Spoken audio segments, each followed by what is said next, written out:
আসসালামু আলাইকুম ভিউয়ার্স, আপনাদের যাদের নেটিস ওয়াইফাই রাউটারে ম্যাক ফিল্টারিং এনেবল করা রয়েছে, আপনারা অনেকেই চাচ্ছেন ম্যাক ফিল্টারিং এনেবল থাকা অবস্থায় অন্য একটি মোবাইল ফোনে সংযোগ দিতে। অর্থাৎ আপনার রাউটার থেকে অন্য একটি মোবাইলে সংযোগ দেওয়ার জন্য আপনারা আগে ম্যাক ফিল্টারিং ডিসেবল করে সংযোগ দিতেন। এখন আপনি চাচ্ছেন যে আপনি ম্যাক ফিল্টারিং ডিসেবল না করে সংযোগ দিতে। সো কীভাবে দিবেন সেটা আপনাদেরকে আজকের এই ভিডিওতে আমি সম্পূর্ণ দেখাবো। অবশ্যই ভিডিওটা মনোযোগ সহকারে দেখবেন। সো এর জন্য সর্বপ্রথমে আপনি মোবাইল এবং কম্পিউটার দুটো প্রসেসই করতে পারবেন কাজটি। সর্বপ্রথমে চলে আসতে হবে গুগল ক্রোম ব্রাউজার অ্যাপে আসার পর আপনারা চলে যাবেন আপনাদের নেটিস রাউটারের যে অ্যাডমিন প্যানেল রয়েছে সেখানে। সো অ্যাডমিন প্যানেলে যাওয়ার জন্য আপনারা সকলেই জানেন netis.cc লিখতে হয়। সো লিখার পরে আপনাদের ওয়াইফাই রাউটারে যদি admin user name password set করা থাকে সেই ক্ষেত্রে অ্যাডমিন ইউজার নেম পাসওয়ার্ডটি দিয়ে লগ ইন করবেন। আর যদি সেট করা না থাকে সেই ক্ষেত্রে আপনাদেরকে আপনাদের অ্যাডমিন প্যানেলের ভিতরে কিন্তু নিয়ে আসবে। এরপর আপনাদের কাজ হচ্ছে এখানে অ্যাডভান্স নামে একটি অপশন রয়েছে, এই অপশনটির উপরে ক্লিক করা। এই অ্যাডভান্স অপশনটির উপরে ক্লিক করে দেওয়ার পরে আপনারা এখানে অনেকগুলো অপশন দেখতে পাবেন। এই অপশনগুলোর ভিতর থেকে আপনাকে সিলেক্ট করতে হবে ওয়্যারলেস 2.4G যে অপশনটি রয়েছে এই অপশনটি। সো এরপর আপনারা নিচে দেখতে পাবেন ম্যাক ফিল্টারিং নামে আরও একটি অপশন এখানে দেওয়া রয়েছে, এই অপশনটির উপরে একটা ক্লিক করতে হবে। এরপরে আপনারা এখানে দেখতে পাচ্ছেন যে আমাদের ম্যাক ফিল্টারিং কিন্তু অলরেডি এনেবলড করা রয়েছে এবং আমাদের এখানে কিন্তু অলরেডি দেখতে পাচ্ছেন 10টা আমাদের ডিভাইস কানেক্টেড রয়েছে। এছাড়া আমরা যদি এখান থেকে 1 এর জায়গায় 2 দিই তাহলে দেখতে পাবো আরও 2টা ডিভাইস এখানে কানেক্টেড রয়েছে। অর্থাৎ টোটাল আমাদের এই রাউটার থেকে ম্যাক ফিল্টারিংয়ে 12টি মোবাইল কানেক্টেড দেওয়া রয়েছে। এখন জানছি আমরা আরও একটি মোবাইল অ্যাড করতে। সো অ্যাড করার জন্য আমরা যে কাজটি করবো, সর্বপ্রথমে আমাদেরকে একটি নাম দিতে হবে।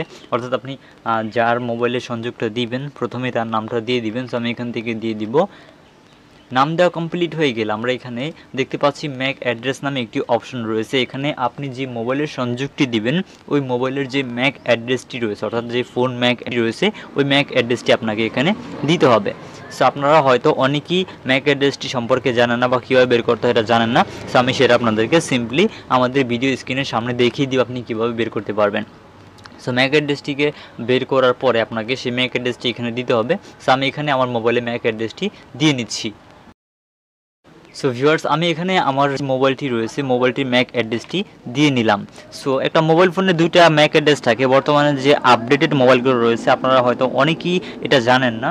সো আপনারা অনেক মোবাইলে দেখতে পাবেন যে দুইটা ম্যাক অ্যাড্রেস, একটা হচ্ছে ম্যাক অ্যাড্রেস এবং একটা হচ্ছে ফোন ম্যাক অ্যাড্রেস। সো আপনারা সবসময় র্যান্ডমাইজ ম্যাক অ্যাড্রেসটিকে না দিয়ে ফোন ম্যাক অ্যাড্রেস যে অপশনটি রয়েছে বা ফোনের যে ম্যাক অ্যাড্রেসটি রয়েছে সেটা দিবেন, তাহলে আপনাদের কখনো কোনো রকম প্রবলেম ফেস করতে হবে না। সো আপনারা অবশ্যই ফোন ম্যাক অ্যাড্রেসটি ব্যবহার করবেন। সো আমি এখানে ফোন ম্যাক অ্যাড্রেসটি দিয়ে দিলাম।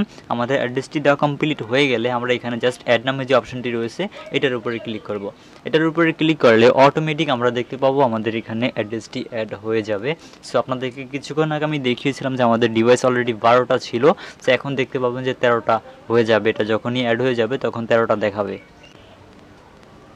সো এটা দেখার জন্য আমরা যদি একটু রিফ্রেশ করি, এখান থেকে আমরা আবারও যাব ম্যাক অ্যাড্রেসে। এরপর আমরা এখান থেকে 1-এর জায়গায় 2 দিব। দেন এখানে দেখতে পাবো আমরা এখানে এই যে আমরা 13 নম্বর মোবাইল এখন আমাদের যেটা কানেক্টেড দিলাম এবং আমাদের সেই ম্যাক অ্যাড্রেস এবং নাম সহকারে কিন্তু আমরা এখানে দেখতে পাচ্ছি। সো ভিউয়ার্স, এভাবেই কিন্তু সহজে আপনি যে কোনো মোবাইলে আপনার রাউটারের ম্যাক ফিল্টারিং অপশনটিকে ডিসেবল না করে কিন্তু আপনারা কানেকশনটিকে দিতে পারবেন।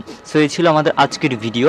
আশা করছি ভিডিওটি আপনাদের কাছে ভালো লেগেছে। ভিডিওটি ভালো লাগলে ভিডিওতে লাইক দিবেন। ভিডিও বুঝতে কোথাও কোনো সমস্যা হলে আমাদেরকে অবশ্যই কমেন্ট করে জানিয়ে দিবেন। এছাড়া আপনি যদি আমাদের চ্যানেলটিকে এখনও সাবস্ক্রাইব করে না থাকেন তাহলে আমাদের চ্যানেলটিকে সাবস্ক্রাইব করে আমাদের সাথেই থাকবেন এরকম সকল ধরনের হেল্পফুল ভিডিওগুলো সবার আগে পাওয়ার জন্য। সো ভিউয়ার্স, আপনাদের সাথে দেখা হবে আমাদের পরবর্তী কোনো একটা নতুন ভিডিওতে। সকলেই ভালো থাকবেন, সুস্থ থাকবেন। আল্লাহ হাফেজ।